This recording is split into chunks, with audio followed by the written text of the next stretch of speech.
जुमा की छुट्टी खत्म करके संडे को छुट्टी होगी। हमारे बच्चे आज स्कूल जाते हैं, छुट्टी कब होती है पता? संडे। क्यों? इसमें लॉजिक आप जानते हैं? क्योंकि जुमा की तकरीर पूरी दुनिया में बैक वक्त जुमा की नमाज होती है और जुमा में नबी तकरीर करते हैं और 7 दिन तक शैतान जो असर छोड़ता है ना दिल पर, मस्जिद के इमाम साहब नबी की बातों से उस शैतानी असर को धोते हैं। जुमा में छुट्टी ही नहीं होगी, बच्चा जाएगा ही नहीं। जब बच्चा जुमा को छुट्टी में जुमा नहीं पढ़ने जाएगा तो बड़ा होकर के खाक जाएगा जुमा पढ़ने के लिए। मनशब्बा शाबा हदीस शरीफ में आया, जिस फितरत पर वो बड़ा होगा उसी पर बड़ा होकर रहेगा। बांस की लकड़ी कच्ची है तो उसे छींटी बना ले, डलिया बना ले, जिस शक्ल में चाहे झुका दे, मगर लकड़ी सूखने के बाद झुकती नहीं, टूट जाती है। बच्चा अगर जुमा को छुट्टी नहीं, संडे को छुट्टी कर रहा था, जुमा नहीं पढ़ रहा था, बड़ा होने के बाद वो जुमा नहीं पढ़ेगा। आप लाख ताबीज ले ले मौलाना साहब से, मुफ्ती साहब से, नहीं पढ़ेगा। जब जुमा पढ़ाने का वक्त था तो आप तो स्कूल में संडे को छुट्टी करवा रहे हैं। ये सलीबियों का दिया हुआ निजाम। कानून नंबर 8, अरबी जुबान में कुरान की इशाअत पर पाबंदी लगा दी जाए। अरबी में कोई कुरान नहीं पढ़ेगा, इंग्लिश में कुरान पढ़ेगा, गैर अरबी में कुरान पढ़ेगा। आप बताइए, कुरान नाजिल हुआ अरबी में, इन्ना अंज़लनाहु कुरानन अरबिय्या, और कुरान अरबी में नाजिल हुआ और हजरत उस्मान गनी रज़ियल्लाहु ताला अन्हु ने एक खत पर उसको जमा किया। अब रस्मे उस्मानी के अलावा कुरान लिखना भी जायज नहीं, चेजाए के पढ़ना, अरबी के अलावा पढ़ना भी जायज नहीं और पढ़ भी नहीं सकता। मगर बहुत सारे लोग हमसे, खुद मेरे से सवाल करते हैं कि वो इंग्लिश में कुरान है ना मेरे पास, I can read holy Quran in Hindi language, I can read holy Quran in English language. भाई साहब, इंग्लिश में कुरान पढ़ना ही हराम है। फिर आप कहेंगे ये छापा क्यों? बिजनेस है उसका, उसको हलाल और हराम से मतलब नहीं। वो बिजनेस कर रहा है, वो पेशाब को भी बेचता है, शराब को भी बेचता है, तो क्या शराब हलाल हो जाएगा? वो मुर्दार बेचता है तो क्या हलाल हो जाएगा? बकरा की मूत बेचते हैं लोग तो क्या वो हलाल हो जाएगा? शान से पीते और कहते पवित्र हो गया तो क्या वो हलाल हो जाएगा? बिजनेस। कोई दवाई में डाल के बेच रहा है, कोई किसी अंदाज से बेच रहा है। मार्केट में लोग क्या कर रहे हैं, दुकानों पे क्या मिल रहा है, इससे सरोकार नहीं। गैर अरबी में कुरान पढ़ना हराम, लिखना हराम, छापना हराम। कानून नंबर 9, नमाज अरबी में कोई नहीं पढ़ेगा, टर्की में नमाज पढ़ेगा। ये टर्की का 9 कानून लगाया गया है ताकि इस्लाम का मुकम्मल खात्मा हो। टर्की में नमाज कैसे पढ़ेंगे? जैसे नियत करते हैं ना अल्लाहु अकबर, तब उर्दू में कहेंगे अल्लाह बड़ा है, ये टर्की में कहेंगे अल्लाह इज द बिगेस्ट, ये इंग्लिश में हो गया। टर्की में नमाज पढ़ेंगे। ये कानून 9 लगा दिया। इसी कानून पर अमल चल रहा है। धीरे धीरे इस्लाम का चिराग टिमटिमाने लगा, कुफ्र पर मशीयत को जला लाता है।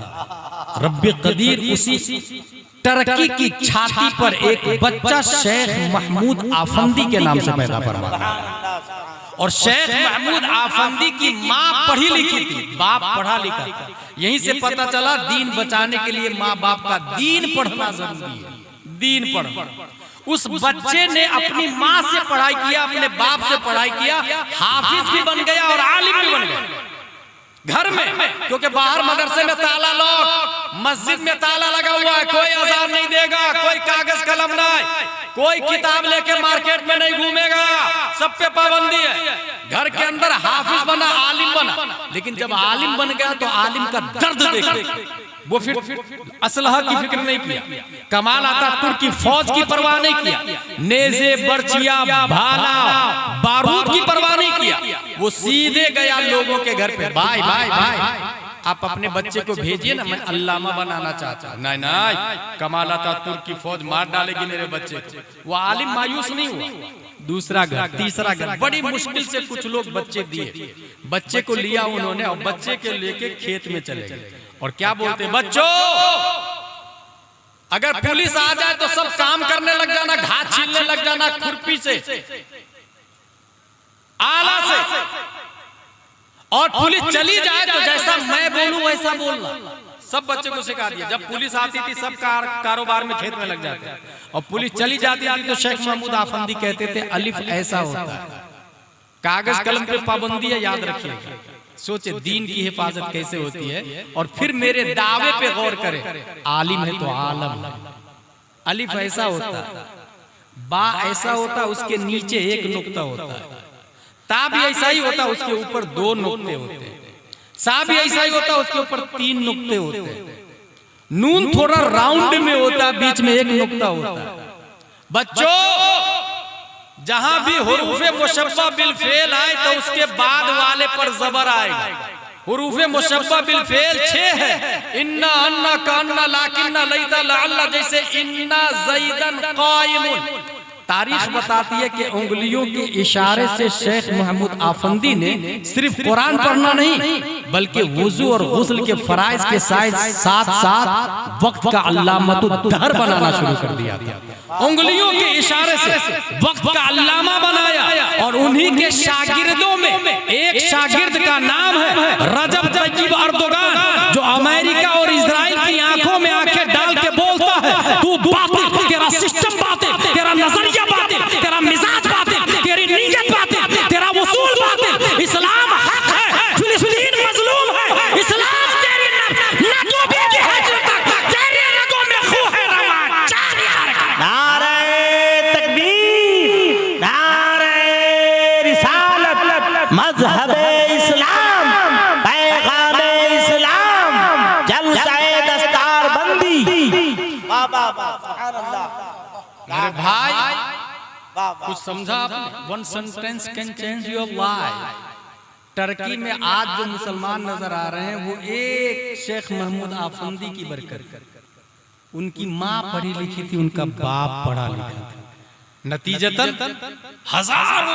हजारों उलमा पैदा हुए। इसलिए अपने घर का टाइल्स बदलने से पहले रसूलुल्लाह के घर की टाइल्स की भी फिक्र कर ले। अपने घर के बाथरूम का दरवाजा कलर करने से पहले मेहमान रसूल के बाथरूम के दरवाजे की भी फिक्र कर ले। कड़ी है कि नहीं, प्लास्टर हुआ कि नहीं हुआ, वो ऊसा उमरा जो प्लाट पे प्लाट खरीदे जाते हैं, नाइबे नबी में से किनके घर में कौन बीमार है, इलाज को पैसे नहीं है, जरा इनकी भी फिक्र कर। तमन्ना से दीन नहीं हासिल होता मेरे भाई। अभी बहुत बड़ा मरदूद वहाबी देवबंदी तो लगे हुए हैं, अल्लामा अरशद तो जा चुके, उनके नाइबीन हैं। अभी लेटेस्ट बात यह है कि एक नया वहाबी अब्दुल्ला नाम से आया है, वो ये कहता है कि माज़अल्लाह आला हजरत ने जो ये लिखा कि अज़वाजे मुतहरात कब्र में पेश की जाती है, ये कितने ऐब और घिनौनी बात लिख दी आला हजरत ने, माज़अल्लाह रब्बिल आलमीन। कुछ समझ में आया मेरी बात? दरअसल वो ये साबित करना चाह रहे हैं कि नबी मुर्दा है, माज़अल्लाह रब्बिल आलमीन। हम लोग अगर सोते हैं तो हमारा वजू टूट जाता है, ठीक है? क्यों टूटता? अन्नौम नाक़िज़ुन लिल वुज़ू, वुज़ू के लिए नौम यानी नींद नाक़िज़। इंसान मरता है आपके यहाँ तो उसको नहलाते हैं, और उसकी बीवी दूसरे के लिए जायज हो जाती है, निकाह कर सकती है दूसरे के साथ। क्यों कर सकती भाई? शौहर जिंदा है तो निकाह नहीं कर सकती, शौहर मर गया तो बीवी निकाह कर सकती है बाद इद्दत। क्यों कर सकती? क्योंकि मौत नाक़िज़े गुस्ल भी है और नाक़िज़े निकाह भी है। मेरी बात फिर से सुनो, नींद नाक़िज़े वुज़ू है, मौत नाक़िज़े गुस्ल भी और नाक़िज़े निकाह भी है। इसलिए मरने वालों का गुस्ल देते हम, और नाक़िज़े निकाह भी। जहां इंसान मरा उसकी बीवी दूसरे से निकाह कर सकती, क्योंकि मौत नाक़िज़े निकाह।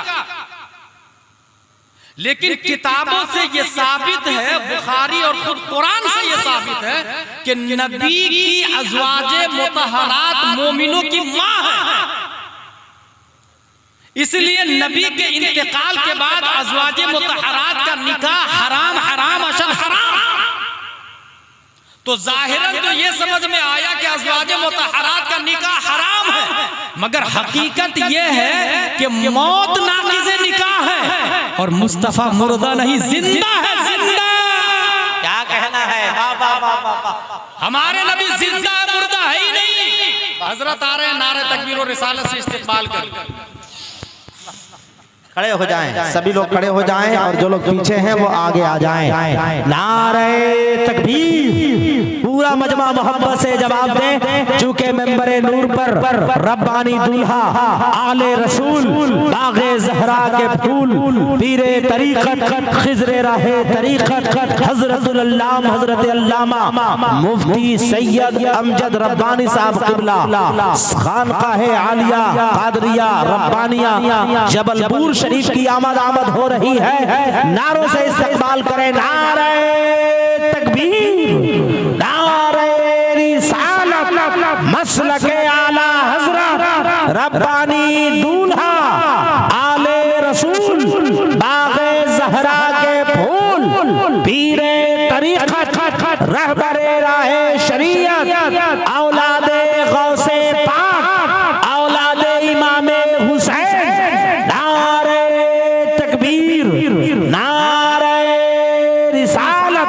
मसलके आला हज़रत रब्बानी दूल्हा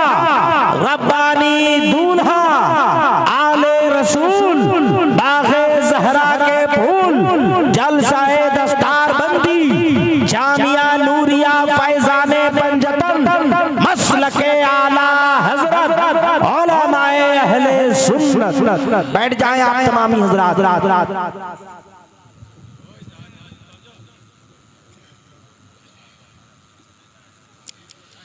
ये इदारा फैजाने पंजतन है और आप नस्ले पंजतन से। तवज्जो से ज़ियारत करें। जलसे की कामयाबी और मकबूलियत की दलील है कि हुजूर सल्लल्लाहु तआला अलैहि वसल्लम का खून वलदुम मिन औलाद रसूलिल्लाह जसदुम मिन अजसाद रसूलिल्लाह दमुम मिन दिमाए रसूलिल्लाह हमारी नजरों के सामने। अल्लाह तबारक व तआला सादात एज़ाम के सदक़े में हमें ईमान पर खात्मा नसीब फरमाए। ये बुखारी शरीफ है। हजरत के सदक़े में आखिरी बात सुन ले। किसने लिखी इस किताब को? अबू अब्दुल्लाह मोहम्मद बिन इस्माइल बुखारी ने। और कितने साल मेहनत की पता है आपको? 16 साल तक मेहनत करके ये किताब लिखे हैं ताकि अपने लोग पढ़ सके। झारखंड में ये किताब नबी की बात आ सके। 5 लाख से ज्यादा हदीसें याद थी, मगर बुखारी में तमाम हदीसें कोट नहीं की। जहां भी रावी में शक होता उस हदीस को साइड में रख देते थे। 16 साल और 3 मरतबा नजरसानी की है इस किताब की इमाम बुखारी ने। एक बार सफर और हजर में उठते थे, चिराग जलाते थे और लिख लेते थे, सेट कर लेते थे, फिर सो जाते थे। एक रात में 20-20 मरतबा उठते थे, सेट कर लेते थे। दूसरी बार नजरसानी की खाना काबा में हरम में बैठ के गुस्ल करके 2 रकात पढ़ के हदीसों को बाब में सेट किया कि ये हदीस इस बाब में, ये हदीस इस बाब में, ये हदीस इस बाब में। तीसरी मर्तबा हुजूर सल्लल्लाहु अलैहि वसल्लम के रोजा, हुजूर सल्लल्लाहु अलैहि वसल्लम का हुजरा और मिंबर, इसके बीच में बैठ करके गुस्ल 2 रकात के बाद में उस हदीस को सेट किया और फाइनल कर दिया। एक बार और सुन ले। ये किताब जिसने लिखी है वो बचपन में नाबीना थे। माँ बहुत दुआ करती थी, अल्लाह मेरे बेटे की आंखों की बीनाई दे दे दे दे दे दे। एक दिन ख्वाब में इब्राहिम अलैहिस्सलाम आ गए, जा अल्लाह ने तेरे बेटे की बीनाई लौटा दी, जा। सुबह उठे तो इमाम बुखारी बीना देखने लग गए। ख्वाब में कौन आए थे? Should be noted this point. इमाम बुखारी की माँ के ख्वाब में इब्राहिम अलैहिस्सलाम, क्योंकि इमाम बुखारी का नाम है अबू अब्दुल्लाह मोहम्मद बिन इस्माइल बिन इब्राहिम, यानी बाप का नाम इस्माइल है और दादा का नाम इब्राहिम है और ये दोनों नबी के नाम है। इस्माइल भी नबी के नाम है, इब्राहिम भी नबी के नाम है। इसका मतलब ये हुआ कि नाम का असर होता है। इसलिए पहले मुफ्ती साहब को फोन लगा तब नाम रखे। नाम रखने के बाद पप्पू और डिप्पू और टिम्पल नाम रखने के बाद माना पूछने के लिए फोन नहीं लगा। पहले फोन लगाए, पूछे कि क्या नाम रखा। बुखारी शरीफ, इसके अंदर एक हदीस शरीफ है, अबी हुरैरा रज़ियल्लाहु अन्हु नबी सल्लल्लाहु अलैहि वसल्लम क़ाल मा बैन बैती व मिंबरी रौज़तुम मिन रियासिल जन्नह। ये बुखारी शरीफ है। वो जो वहाबी अब्दुल्ला बोल रहा है कि अज़वाज मुतहरात पेश की जाती है, लॉजिक ये है कि अगर आपसे कोई ये कहे कि कब्र में बीवी पेश की जाती है तो कैसा ऐब लगेगा, लेकिन ये ऐब क्यों लग रहा है? ये ऐब इसलिए लग रहा है कि हम दुनियावी हिसाब से इसको कयास करते हैं। इसी को एक कदम आगे बढ़ के मैं ये पूछूं कि जन्नत में हूर मिलेगी कि नहीं मिलेगी? जन्नत में हूर मिलेगी कि नहीं? हूर मिलना शान की बात है या ऐब की बात है?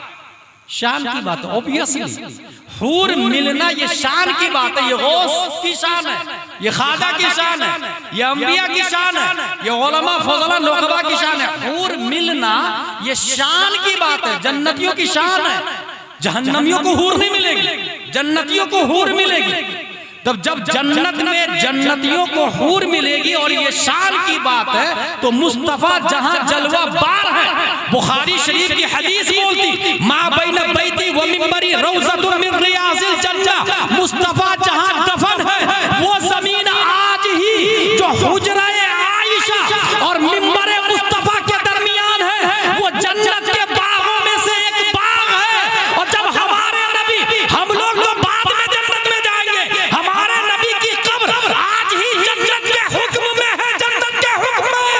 तो जब जन्नत के हुक्म में है तो वहां अज़वाज मुतहहरात का पेश होना ये ऐब नहीं, ये शान की बात है। नारे तकबीर, नारे रिसालत, मसलके आला हजरत, अज़मते मुस्तफा, नारे तकबीर। हम मरते हैं तो हमारी बीवी का निकाह टूट गया, वो किसी से शादी कर सकती है। नबी का इंतकाल ही नहीं हुआ तो निकाह कहां से टूटेगा बे? तू जिंदा है वल्लाह, तू जिंदा है वल्लाह।